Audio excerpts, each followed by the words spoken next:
they have bad breath. Halitosis is a main cause. By the time you got halitosis, you're loaded, because that's worm urine and worm droppings that you're breathing out. So it's no wonder your breath's bad. The critters, when they pee, that's called ammonia. So just go to a doctor, have a blood test, and see what level of ammonia is in your blood. If you have ammonia in your blood, that's called worm urine. That's what it is. So we have a test to see if you've got a lot of worms.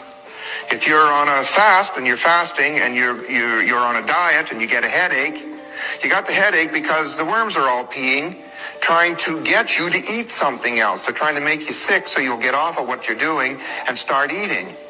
So you take some arginine and orthodine, and in a matter of 20 minutes, if the headache's gone, you've neutralized the worm urine and you know that you're loaded.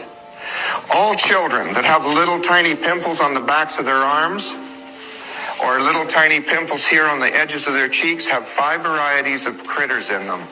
5 varieties. It's time to deworm and it's time to get them out.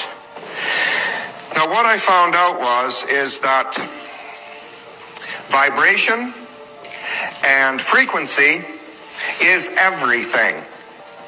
It is literally everything. If you take an aspirin, it changes the way you vibrate. And so it blocks the nerves so that you can't feel pain. If you take deworming programs, you change your vibration, and you change your vibration so dramatically that the worms and parasites either have to get out of you, this is no longer a good home, or they die in you. And then your lungs and your liver and all that stuff handle it. And you do it with water. And out of all of this, I handled my cancer, my stomach and esophagus cancer, which is a terminal problem. I am the only that I know survivor of stomach and esophagus cancer in this nation. I'm the only one that I know. All right? I did it with frequency. A man by the name of Royal Rife in 1934 had a microscope and invented a particular device. I found one of his original devices.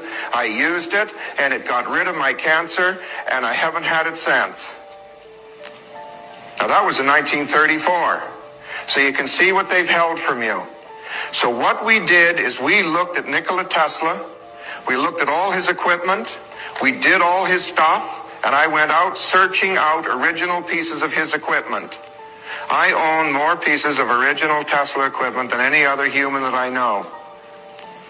And so using